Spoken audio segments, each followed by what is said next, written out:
లోక్సభలో anti paper leak బిల్లుపై రెండో రోజు చర్చ జరగనుంది. మధ్యాహ్నం 12:30కు రాహుల్ గాంధీ మాట్లాడతారు. విపక్ష సభ్యుల ప్రసంగం తర్వాత కేంద్ర మంత్రి జితేంద్ర సింగ్ సమాధానం ఇస్తారు.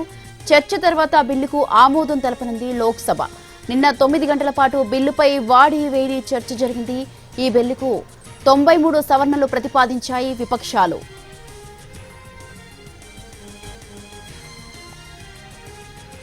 నూతన కేంద్ర విద్యాశాఖ మంత్రి ప్రహ్లాద్ జోషిపై పార్లమెంటులో అధికార ప్రతిపక్షాల మధ్య డైలాగ్ వార్ నడిచింది. ప్రతిపక్ష నేతలు రాహుల్ గాంధీ, ప్రియాంక గాంధీ తీవ్ర విమర్శలు గుప్పించారు. నీట్ పేపర్ లీక్ వివాదాల నేపథ్యంలో ధర్మేంద్ర ప్రధాన్ రాజీనామా చేయడంతో ఇటీవల ప్రహ్లాద్ జోషికి విద్యాశాఖ అదనపు బాధ్యతలు అప్పగించారు. అయితే ప్రహ్లాద్ జోషి గతంలో గర్భిణిపై అత్యాచార ఘటనలో ప్రధాన నిందితులను సమర్థించారని, వారికి బెయిల్ వస్తే ఆనందం వ్యక్తం చేశారని ప్రియాంక గాంధీ ఆరోపించారు.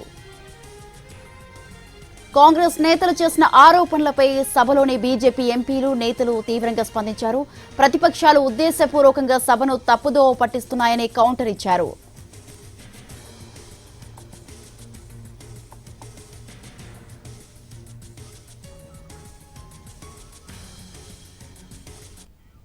లోక్సభలో యాంటీ పేపర్ లీక్ బిల్పై రెండో రోజు చర్చ జరగనుంది. మధ్యాహ్నం 12:30కు రాహుల్ గాంధీ మాట్లాడతారు. విపక్ష సభ్యుల ప్రసంగం తర్వాత కేంద్ర మంత్రి జితేంద్ర సింగ్ సమాధానమిస్తారు. దీనికి సంబంధించి మరింత సమాచారాన్ని అందించడానికి మా ప్రతినిధి ప్రసాద్ లైవ్ లో సిద్ధంగా ఉన్నారు. ప్రసాద్, జంతర్ మంతర్లో వేలాది మంది విద్యార్థులు, దేశవ్యాప్తంగా లక్షలాది మంది విద్యార్థులు ఆందోళన చేసిన నేపథ్యంలో ప్రభుత్వం తీసుకొచ్చినటువంటి పటిష్టమైనటువంటి పబ్లిక్ పరీక్ష సవరణ బిల్లు సంబంధించి నిన్న ఆశాంతం 9 గంటల పాటు సుదీర్ఘంగా చర్చ జరిగింది లోక్సభలో. రాత్రి పొద్దుపోయేంత వరకు కూడా జరిగిన చర్చల తర్వాత ఈ రోజు కూడా రెండో రోజు కూడా ఈ బిల్లుపై చర్చ జరగబోతుంది.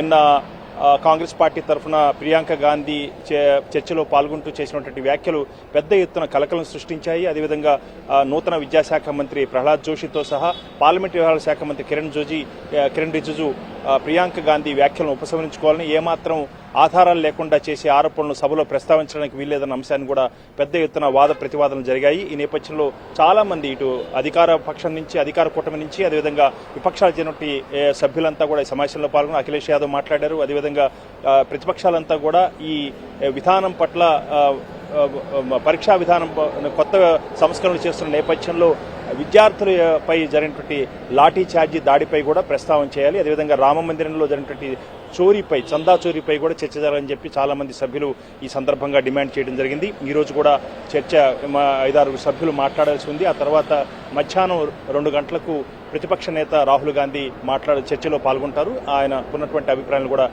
ఈ సందర్భంగా మాట్లాడడం జరుగుతుంది. ఆ తదనంతరం